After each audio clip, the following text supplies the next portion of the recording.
warahmatullahi wabarakatuh. Salam sejahtera bagi kita semua. Salam sepi. Sebelumnya saya ingin mengecek kekompakan Bapak Ibu sekalian. Ketika saya bilangnya selamat pagi, Bapak Ibu bisa menjawab dengan semangat pagi. Boleh Bapak Ibu? Selamat pagi. Semangat pagi. Baik, terima kasih Bapak Ibu. Bapak Ibu bagaimana Bapak Ibu? Apakah dalam kondisi sehat? Alhamdulillah sehat ya. Jadi perkenalkan saya Rahmat. Di sini saya akan menyampaikan self-talk terkait materi keselamatan dan kesehatan sebelum bekerja. Sebelum Bapak Ibu ke sini, itu perlu yang namanya mengetahui Bapak Ibu sendiri, kondisi Bapak Ibu sendiri baik atau tidak. Karena sebelum bekerja kita perlu mengetahui kondisi kita sendiri, baik atau tidak, sehat atau tidak. Atau sebelum bekerja kita sadar diri, oh ternyata kondisi saya sehat. Dengan begitu alhamdulillah ketika kita melakukan suatu pekerjaan itu akan lebih optimal. Nah kemudian oh ternyata saya merasa mengantuk. Nah ketika merasa mengantuk itu akan dapat menyebabkan kecelakaan kerja dan lain sebagainya.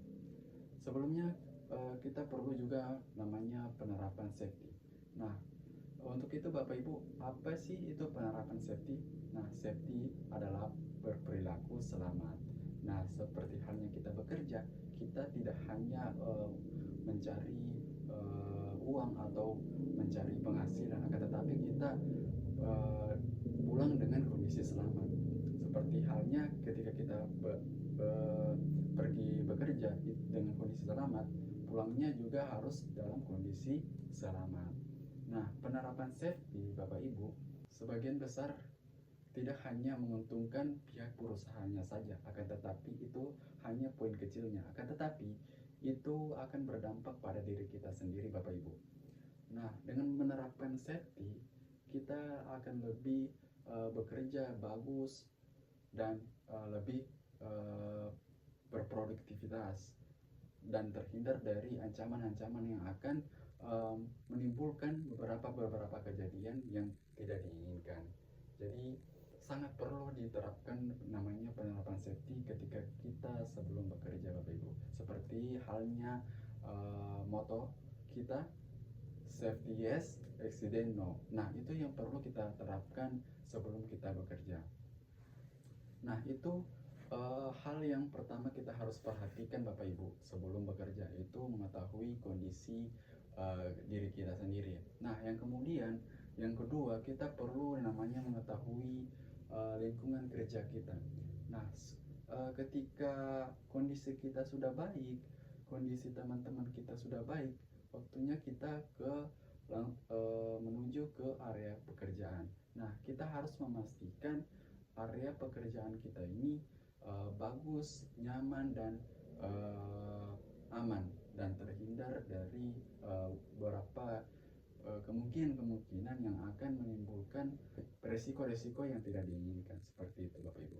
Nah kemudian kita sudah memperhatikan kondisi kita, lingkungan kita, yang ketiga itu kita perlu memperhatikan yang namanya alat-alat yang kita gunakan atau mesin yang akan kita gunakan.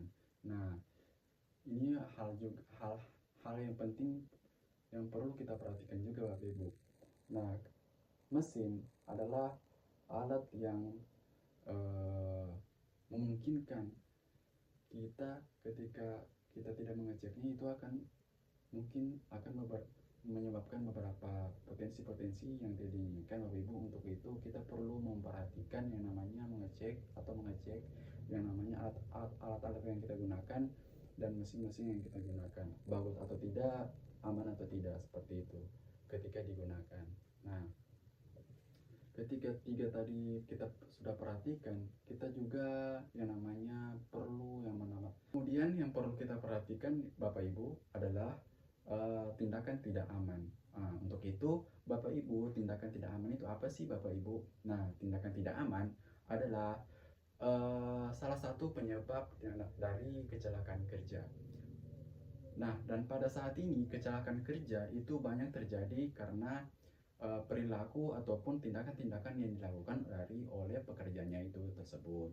Nah, dan saya yakin bahwasanya Bapak Ibu di sini tidak menginginkan hal-hal tersebut dapat terjadi kepada diri kita. Untuk itu saya berharap bahwa Bapak Ibu dapat memperhatikan perilaku ataupun tindakan-tindakan yang Bapak Ibu lakukan pada saat nantinya bekerja di lapangan. Nah, untuk itu karena apa? Karena kecelakaan tidak menganggap bahwasanya kita sudah familiar dengan hal-hal atau tindakan-tindakan yang sudah kita lakukan atau perilaku yang kita lakukan tersebut. Karena apa Bapak Ibu? Karena kecelakaan kerja dapat terjadi kapanpun dan pada siapapun. Tindakan tidak aman atau perilaku tidak aman itu dipicu dari pekerja yang merasa atau menyepelekan dari pekerjaannya. Contoh, ada salah seorang operator yang sedang memarkirkan unit. Setelah operator ini memarkirkan unit, si operator ini turun dari kabin dengan cara melompat karena pada situasi tersebut pada kondisi hujan. Nah, itu adalah salah satu contoh tindakan atau perilaku tidak aman yang dilakukan dari si operator ini. Nah, mungkin 1 atau 2 kali si operator ini bisa selamat. Apakah kita yakin kedepannya si operator ini bisa selamat? Ditambah lagi pada saat kondisi tersebut sedang terjadi hujan, otomatis lingkungan atau tanah pada saat tersebut yaitu licin. Nah, untuk itu kita perlu memperhatikan perilaku atau tindakan tidak aman. Ingat Bapak Ibu bahwa teori piramida kecelakaan kerja, semakin banyak kita melakukan perilaku tidak aman atau tindakan-tindakan tidak aman, bahwa semakin besar peluang kecelakaan kerja terjadi. Jangan sampai menunggu kecelakaan sudah terjadi pada kita baru kita menghilangkan yang namanya perilaku atau tindakan-tindakan yang tidak aman pada diri kita. Untuk itu solusinya seperti apa Bapak Ibu? Nah, untuk solusinya yaitu yang pertama kita perlu menghilangkan perilaku atau tindakan-tindakan yang tidak aman yang dapat menyebabkan diri kita, rekan-rekan kita, dan lingkungan sekitar mendapatkan kerugian. Nah, yang kedua yang perlu kita perhatikan ialah yang perlu kita perhatikan itu. Kemudian yang kedua, kita mengingatkan rekan-rekan kerja kita untuk tetap selalu melaksanakan atau berperilaku tidak aman. Karena apa? Karena lebih baik mengingatkan rekan-rekan kita sebelum kita mengantarkan teman-teman kita ke rumah sakit ataupun ke pemakaman.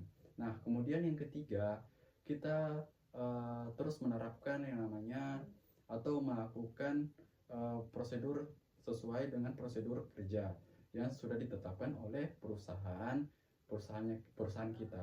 Untuk itu, saya berharap Bapak Ibu, tindakan tidak aman ini perlu kita perhatikan untuk menjaga kita agar lebih terhindar dari kecelakaan kerja. Kemudian yang perlu kita perhatikan adalah kita harus sadar diri ketika kita merasa tidak sehat atau sedang sakit, kita merasa pusing, lemah, letih, dan lesu. Alangkah baiknya kita tidak pergi bekerja, karena itu akan dapat menyebabkan situasi-situasi yang mungkin kita tidak inginkan. Nauzubillah, ketika Bapak pulang-pulang kehilangan tubuhnya, yang akan dirugikan adalah Bapak itu sendiri dan akan ditanggung oleh perusahaan. Kemudian yang kita perlu perhatikan juga adalah menaati segala peraturan-peraturan yang ada di dalam perusahaan tersebut. Contoh, memakai alat pelindung diri dan mematuhi atau melaksanakan pekerjaan sesuai dengan prosedur-prosedur yang sudah ditetapkan oleh perusahaan kita. Nah, terakhir, tidak melakukan hal-hal yang dilarang, seperti contoh kondisi kita, lingkungan kita sudah aman tetapi diri kita bekerja tidak secara aman, seperti tidak memakai alat pelindung diri. Nah, hal tersebut dapat menimbulkan kecelakaan kerja dan dapat menimbulkan kerugian pada diri kita, baik secara materi, nyawa, dan lain sebagainya. Mungkin itu saja yang bisa saya sampaikan dalam Soft Talk pada pagi hari ini. Semoga Bapak Ibu dapat bekerja secara aman, nyaman, dan ketika pergi aman, dan pulangnya juga aman dan dalam lindungan Allah Subhanahu wa taala. Baik, terima kasih sudah memperhatikan Safety Talk pada pagi hari ini. Tetap pada moto kita, safety yes, accident no. Wabillahi taufiq wal hidayah. Wassalamualaikum warahmatullahi wabarakatuh.